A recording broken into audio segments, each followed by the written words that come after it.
monument to Leonato? It is, my lord.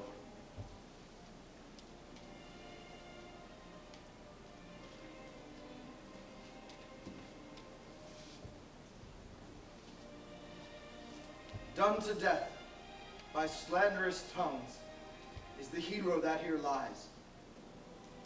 Death and guerdon of her wrongs is her fame which never dies. And so the life that died in shame lives in death with glorious fame. Hang thou there upon thy tomb, praising her when I am dumb. Now music, sound, and sing your solemn hymn.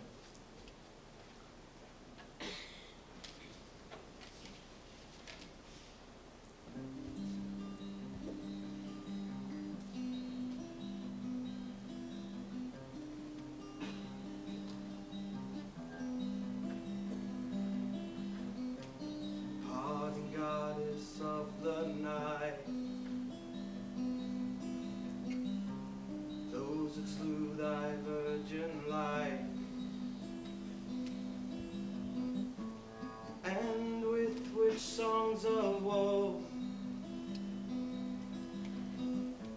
round about her tomb they go.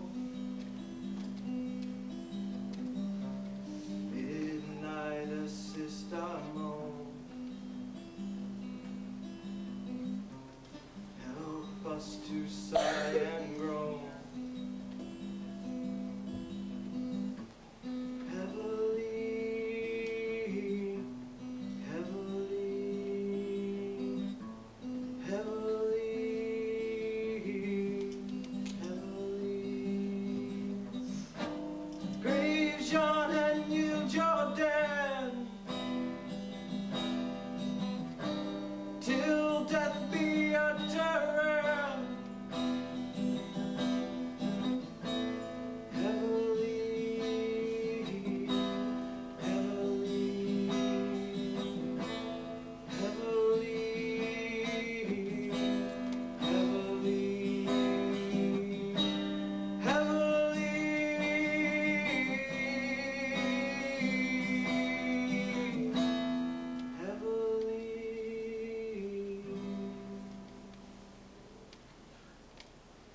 Now unto thy bones good night.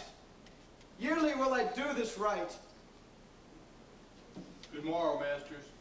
Put your torches out. Thanks to you all, and leave us. Fare you well. Good morrow, masters. Each his several way. Come, let us hence to put on other weeds, and then to Leonato's will we go.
Did I not tell you she was innocent? So are the Prince and Claudio, who accused her, upon the error that you heard debated. But Margaret was in some fault in this, although against her will, as it will be shown in the true course of all the question. Well, I'm glad that all things sort so well. And so am I, being else by faith and forced to call young Claudio to a reckoning for it. Well, daughter, and you gentlewomen all, retire into a chamber by yourselves. And when I send for you, come hither bathed.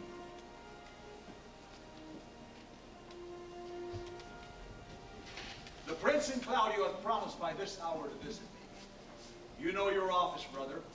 You must be father to your brother's daughter and give her to young Claudio. Which I will do with confirmed countenance. Friar, I must entreat your pains, I think. To do what, senor? To bind me. Or undo me, one of them. Senor Leonardo, truth it is, good senor, that your niece regards me with an eye of favor. That eye my daughter lent her, 'tis most true. And I do with an eye of love requite her.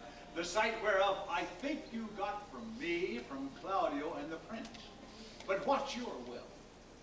Your answer, sir, is enigmatical, but for my will is that your goodwill will stand with ours this day to be conjoined in the honorable state of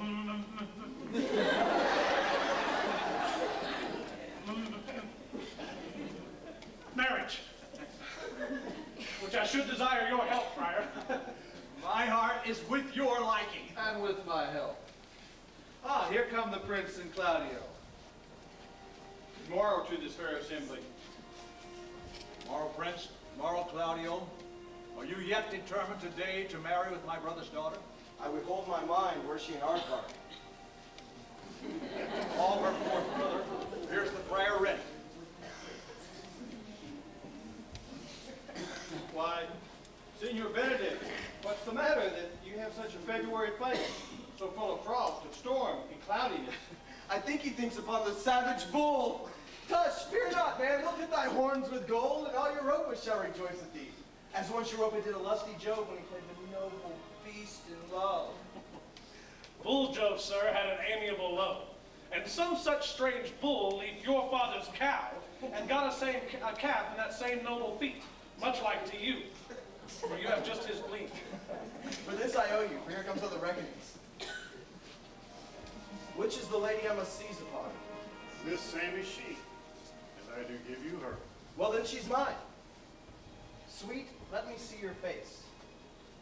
No, that you shall not, until you take her hand before this friar and swear to marry her. Give me your hand before this holy friar. I am your husband, if you like me.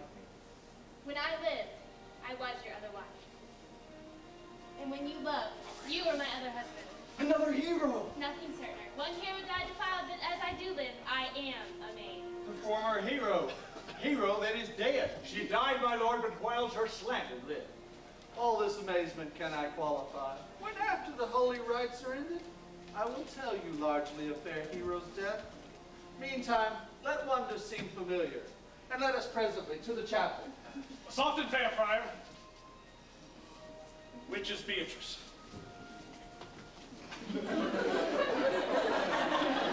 I answer to that name. What is your will? Do not you love me? No. No more than reason. Then your uncle and the Prince and Claudio are deceived because they swore you did. Do not you love me? Troth, no. No more than reason. Why then my cousin, Margaret and Ursula are much deceived, for they did swear you did. Well, they swore you were almost sick for me. They swore you were well nigh dead for me. 'Tis no such matter, then. You do not love me. No, but in friendly recompense. Come, cousin, I am sure you love the gentleman. And I'll be sworn upon it that he loves her, for here's a paper, written in his own hand, a haunting sonnet to Beatrice. And here's another, written in my cousin's hand, stolen from her pocket, containing her affectionate to Benedick.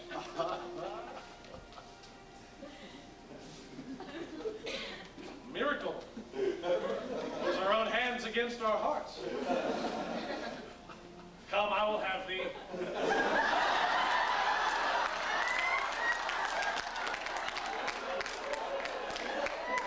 But by this light I take thee for pity. I would not deny you, but by this good day I yield upon great persuasion, and partly to save your life, for I was told you were in a consumption. Peace. I will stop your list. You will not stop mine.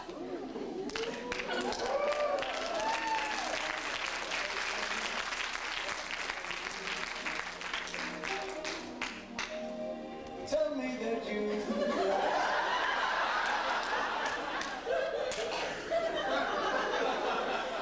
dost thou, Benedick, the married man?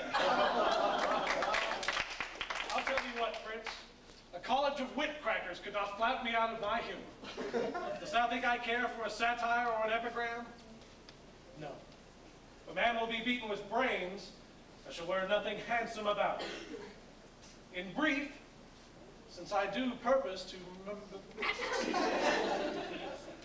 marry, I will think nothing to any purpose that the world can say against it, and therefore never flout me for what I have said against it.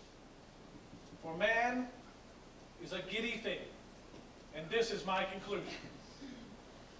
For thine part, Claudio, I did think to have beaten thee, but in that thou art like to be my kinsman, live unbruised and love my cousin.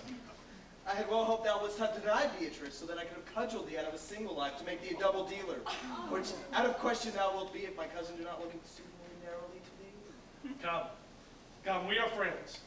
Let us have a dance ere we are married, that we may lighten our own hearts and our wives' heels. We'll have dancing after. First of my word, therefore play music. Prince, thou art sad. Get thee a wife. Get thee a wife. For there is no staff as reverend as one tipped with horn. My lord, your brother John is ta'en in flight, and he brought with our men back to Messina. Think not on him till tomorrow. I will devise thee grave punishments for him. Strike up, pipers!